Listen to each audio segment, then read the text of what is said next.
Hello class, welcome back to BCOM 3223. My name is Hayden Hillenburg. Today I'm going to be giving you a quick tutorial on how to tie your shoelaces, something that I'm assuming most everyone in this class has learned at one point or another. The more I thought about this topic, the more I actually kind of wanted to do it and break it down for the class. You know, it's 2018. As I said, we've probably all done our fair share of tying the laces up, tying cleats up, etc. But it's 2018, and we probably have robots that could tie our shoes for us.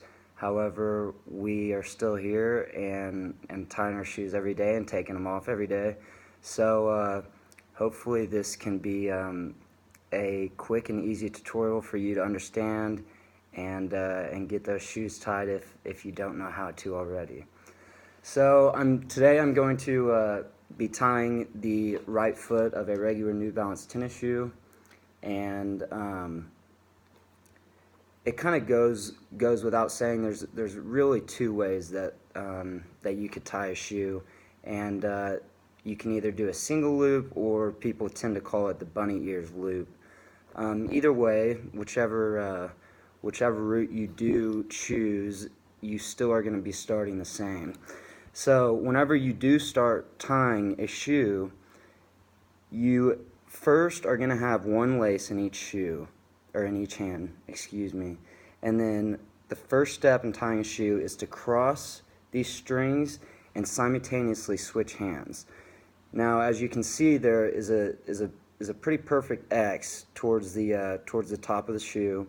The next step after this would be to fold either one of the two laces under the other, creating still an X-shaped knot that is not just the crossing of two strings. It's actually a knot.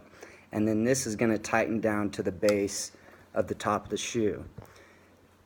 This is where you can either choose to go two routes. You can bunny ears both of your shoelaces like this and tie them, or you can go an alternative route, which I tend to think is a little bit easier, in which you will just loop one of the two opposing sides of the shoelace and then wrap the non-loop side around the base of the loop, and you're going to leave a little finger way for you to push this other lace through that has not had a loop, and thus you have a tightly fastened knot. Now you want to make sure that you have slack on each side of the shoe, so on each side of the lace, so that you can ensure the knot is very tight. And at the same time, this can tend to become loose and unraveled and trip you up a little bit. So what I like to do is just go ahead and take those bunny ears that I kind of mentioned earlier and go ahead and cross them as you did in the preceding directions, and then tighten down to a double knot. And this will ensure that the shoe is tight, this knot isn't going anywhere, and hopefully you shouldn't have any trouble.